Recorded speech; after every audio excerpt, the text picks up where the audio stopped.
Hello, Year 6. This is your art lesson for today.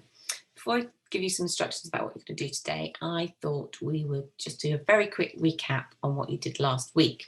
So last week you worked on some figurative drawings and you were specifically looking at how to do some exaggeration, really stretch a pose up. I hope you found that really challenging. And you're supposed to be using two different techniques. The continuous line drawing, which means you don't take your pencil or your pen off the page at all. This is a brilliant technique that you should really, I would recommend you practice all the time. This is a technique which really helps with your hand-eye coordination, and it makes sure that you look when you're drawing. And also it slows you down. I've practiced it loads over the years. It's really helped with my drawing. Now, the second one I wanted you to have a go at was drawing with straight lines. The reason for this is, again, it gives you a completely different mood, a different approach, but also it's going to really help you to develop your drawings ready for sculpture this week. And I hope, fingers crossed, that you have been gathering different resources for today's sculpture project. I did give you heads up last week. Don't worry if you haven't. I made a project last night, had a go at it, and I literally just gathered materials from a walk and everything that I had in the house. So you don't need any specific things, but you know, you've helped yourself if you've got ahead. So this week we're going to be doing figurative sculptures, so you can be working in 3D. I'm really excited about this. It is going to be challenging, but that doesn't matter because it's all about experimenting and learning. It's the process that is really important. The end product is less important. I know that sounds a bit weird with art, but actually it's the learning process that is absolutely vital. So what is figurative sculpture? Well, it is as it sounds, really. Figurative art, really, in contemporary art, is any form of art which has a really strong reference to the real world, rather than abstract art, which is quite the opposite. It's all about mood and colour and emotion. The materials don't really matter, as I say. It's really the pose and the form of the figure that we're going to be looking for. Okay, so in my first slide here, these are some drawings I did of my model Ben, my son Ben. The first one here you can see is my continuous line drawing, and it didn't take me very long. I just really wanted to note that when I started, I actually started with the head. You can see here, got it completely wrong. I had to go completely redo that, but it doesn't matter. This is a sketch. You can see I came down here, not taking my pen off. This bit here is the stool that he's sitting on and his leg. Just a quick sketch. If you haven't done it, you can have a go at that today. Then I did exactly the same. Actually, here he was holding an apple and his hands were together in front of him here. So, I haven't quite got the size of the shoulders right, but it doesn't matter. The idea was just to get the shape and to look. Here, I only use straight lines. Now, this is a really useful exercise to help you start thinking about the shapes that you're going to need for your figurative drawing. I prefer the look of the continuous line drawing. I think it has more charm about it, but actually this is really useful exercise for these key shapes, as I said, that we're going to be using in sculpture. If you haven't done any of those, do not panic. You can do a very simple, like a 2-minute drawing, which I've got an example of here, that is just straight lines, really just to convey the pose. You do need to get another person to sit, lie, however you want. I wouldn't do stand if I were you. I would get them to sit on something or recline on something. You'll see why later. So do a very quick drawing, simple lines to sketch out the pose if you didn't do last week's art. So just to prove to you that I had no materials before I started this project, I went around the house. I mean, I am quite arty and quite creative, so I do collect quite a lot of random stuff. But what I found was lollipop sticks. You know, teachers always have lollipop sticks because you put your names on them. Some, what are these called? Paper clips. Thought these might be quite useful for bending and twisting and maybe anchoring. I thought loo roll might be useful. These are just some boxes which I keep for construction for the class, but this is something I've had some nectarines in these and these little cardboard trays where my tomatoes come in, some garden twine, elastic bands, which I'm always collecting from the postie. I thought blue tack might be useful to anchor and secure things, masking tape, I have got some garden wire here. It is very useful, but don't worry if you haven't got any, because you can use string. And then this is a bundle of stuff I picked up on my walk. And just to prove that I did it, this was my walk yesterday. Here I am. Hi everybody, it's Mrs. Saptrick here. I'm just on my little walk, my daily walk, and I just wanted to show you what I've been collecting for the sculptures. Here we go. I've got a whole load of twigs ready to make my sculpture for later. And I'm going to show you what I've been collecting. I'm going to flip my screen, if I can. Couldn't do it, rubbish. Couldn't work it out. So I'll just turn the screen around. Here we go, I've been collecting bracken. That is that stuff there. Right, that's enough of that. The reason I chose bracken was because it's died at the moment, so it's absolutely fine. There's lots of dead bracken around where I live, but you can bend it. It doesn't necessarily snap, but that doesn't matter. I just had an idea that maybe limbs and things like that would help. But whatever you can find, sticks, twigs, bits of wood, bit of cardboard, doesn't matter. Be inventive. So, how are you going to start this project? The first thing you need to do is you need to decide what sort of size you're going to make your figure. You could be really, really ambitious. If you want to do this project with everybody at home, you could go large, don't mind. It all depends on what sort of materials you've got and what sort of materials you've been able to collect. I've put on here, remember this is an experimental activity. It doesn't matter if it goes wrong, just have a go. You do not learn in art, and you don't really learn in most things without actually just having a go and being ambitious. It's totally up to you. You can go really big, properly big as the materials you've got, or you can do a really miniature one. Absolutely charming. Or you can do somewhere in between.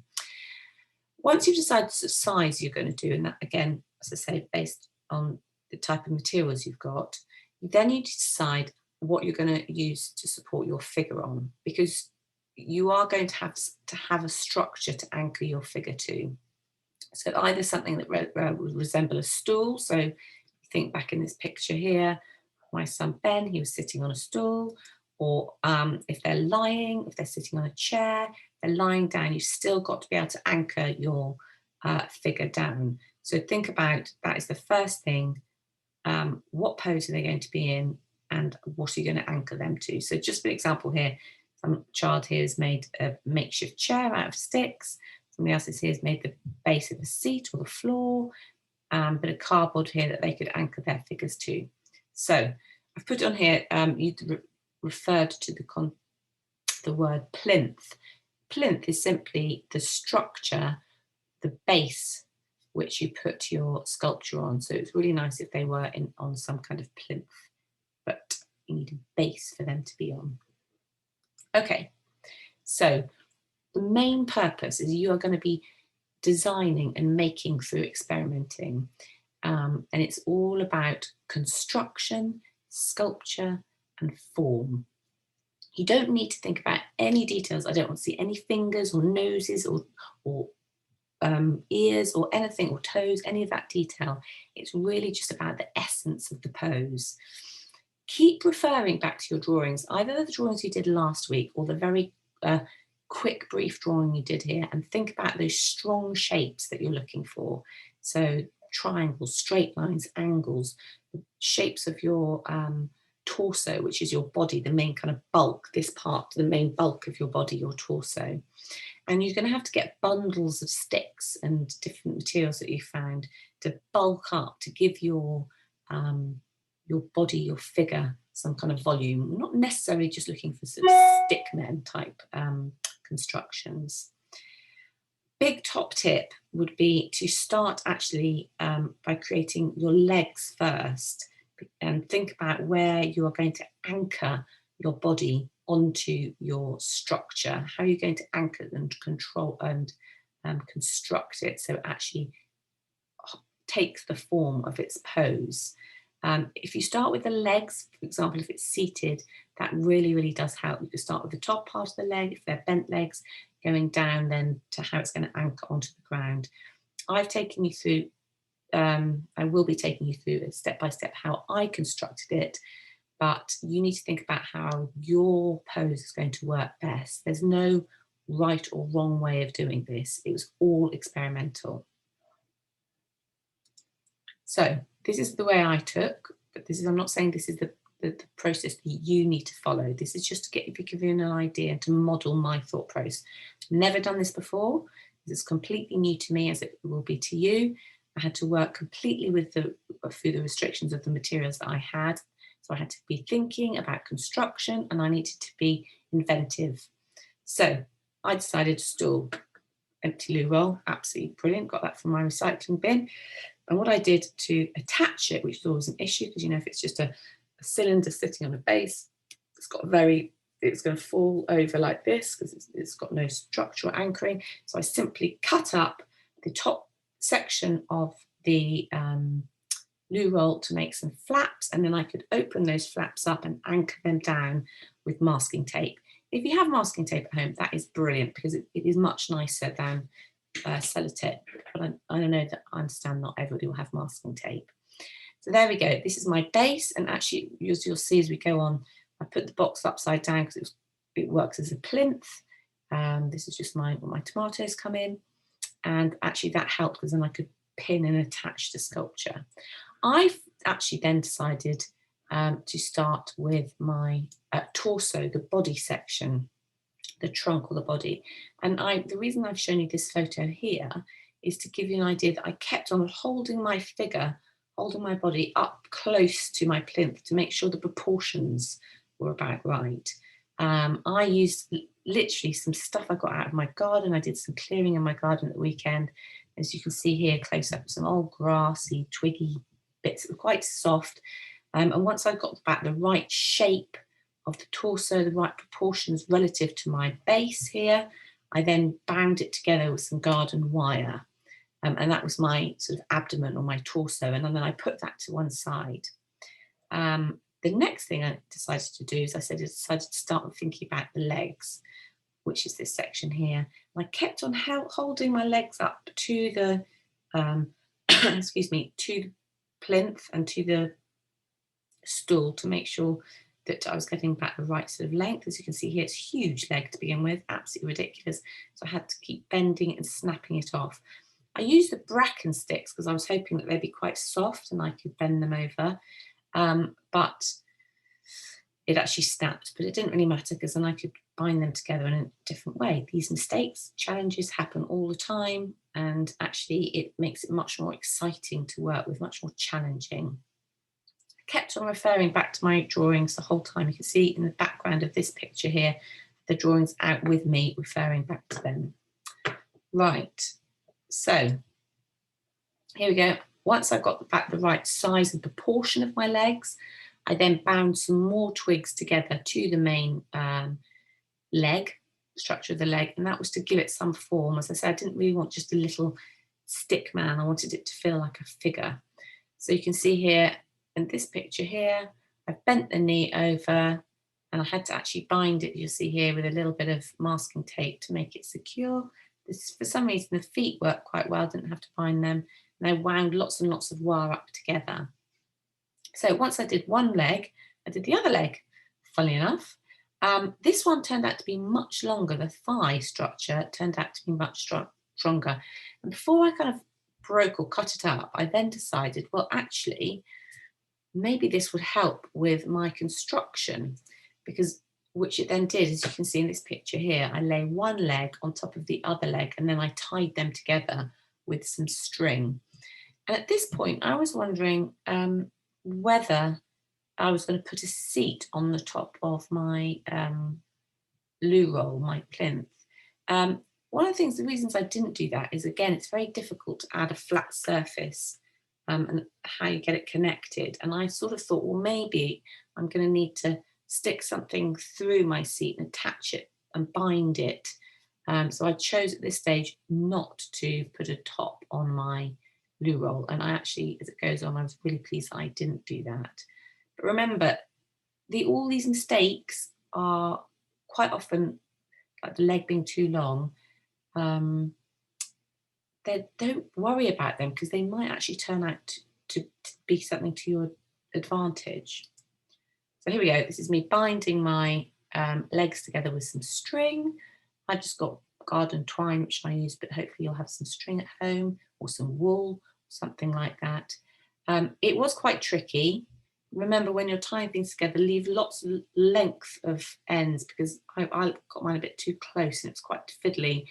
And there it is. I managed to get the base of my structure. The legs were the right length. We used a bit of masking tape to bind the knees, and brilliantly, the proportions were right, and I could just get him sitting and balanced on my stool. At this point, there was no fixing. I decided I didn't want to fix it to anything, just in case I needed to make any tweaks. So then I picked up the torso, the body, and I needed to attach it to the legs. Oh, how am I going to do this? How am I going to do that? And I looked around, thought, oh, my elastic band. Got a nice big fat elastic band. And all I did is I wrapped it around the body, twisted it, and then around one leg and twisted it around another leg. And I sort of did it enough times that it bound because the legs were bound together. I was able to use the elastic band to attach the torso, which was fantastic. And I made the torso a bit longer, so actually the bottom, as it were, sat right in the empty space of my loo roll, which meant, as I said before, it was really, really useful to anchor that body down.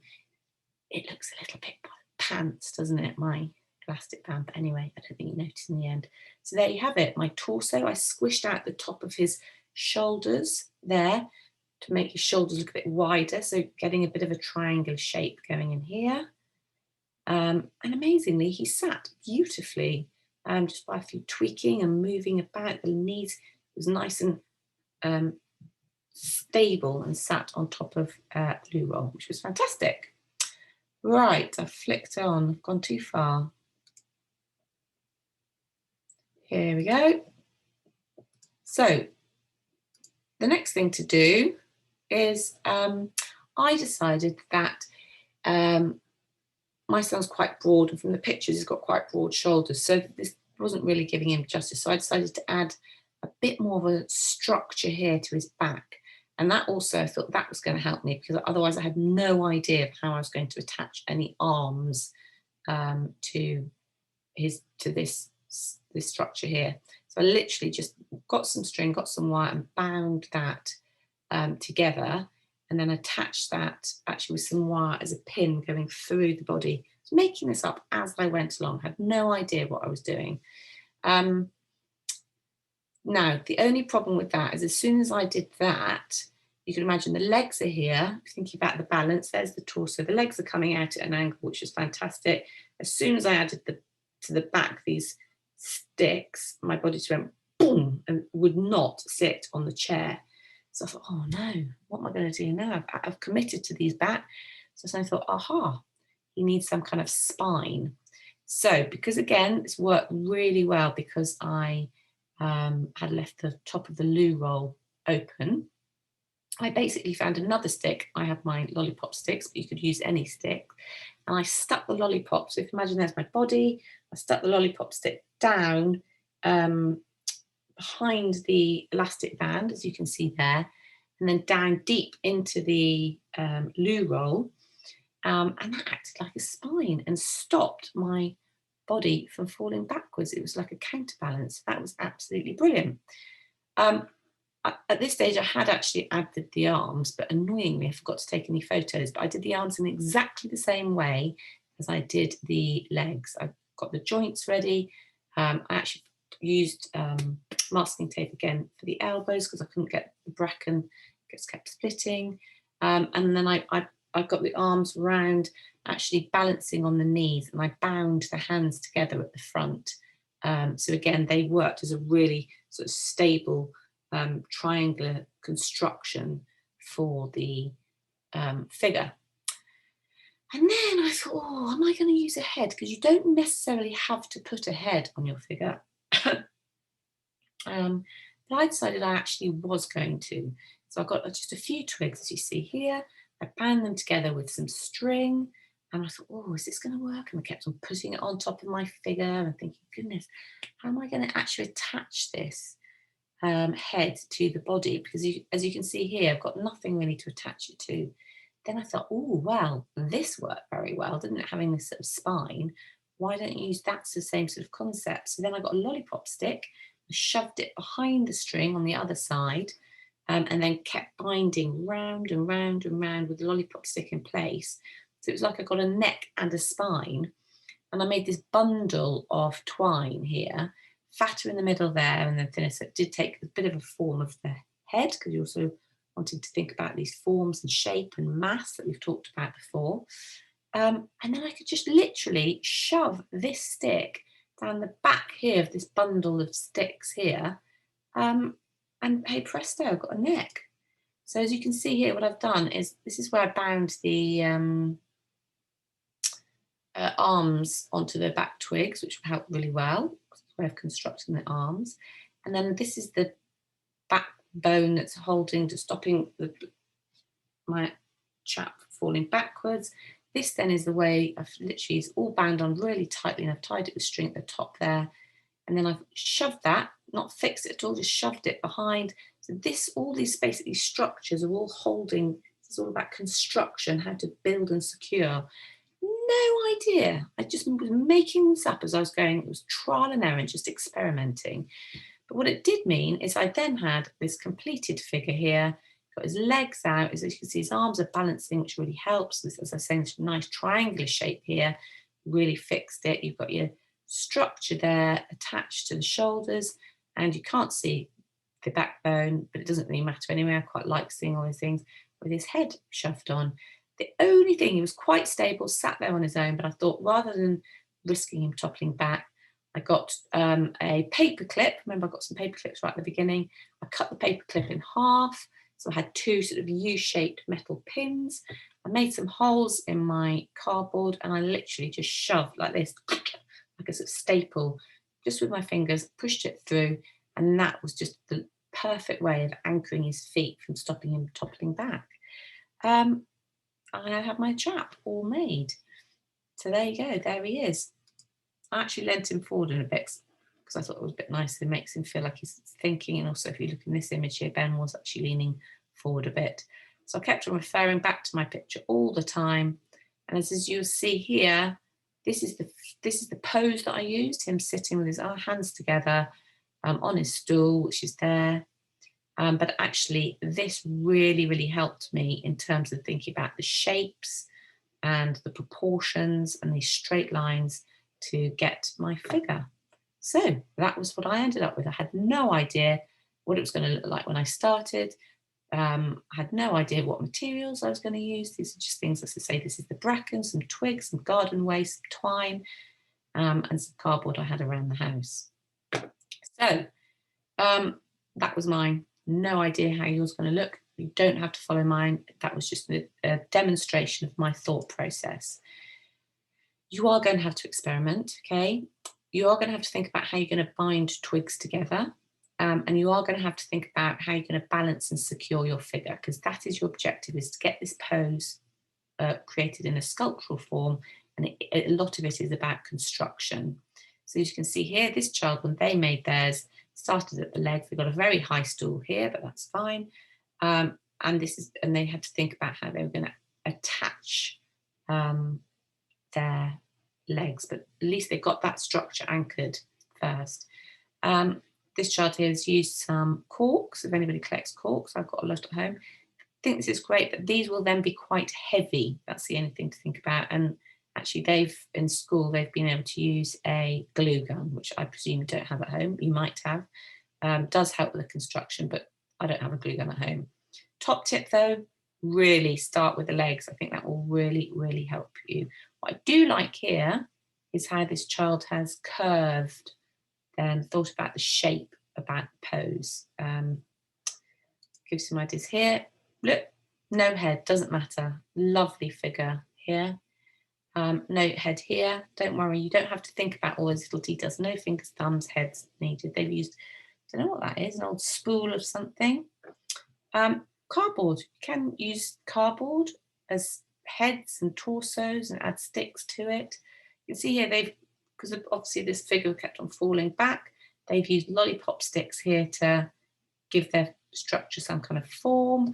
And then here, obviously, they've also used these olipop sticks maybe to balance the whole sculpture so it sits. And then they've used a glue gun here to attach the feet. But think about how, even if you end up getting some masking tape or blue tack or something like that. So use whatever materials you have. Anything goes. Please be inventive. It's such an exciting challenge. Don't be put off by the fact it's a challenge. And it doesn't matter if it doesn't really work. That's how we learn. So, as always with art, the message I want to get across to you is be brave, take risks, be inventive. You're not going to just make any great new discoveries if you don't do those three things. And the final thing is, it's very, very important in art. Don't do some planning, which is your drawing, and you go and reflect through the process, which is the construction in this part. But the reflection is a vital part of the whole process. So I want you to think about these things at the end, and I'd like you to actually note down some of these points. What were you pleased with? Okay, be specific. What were you pleased with about your final piece?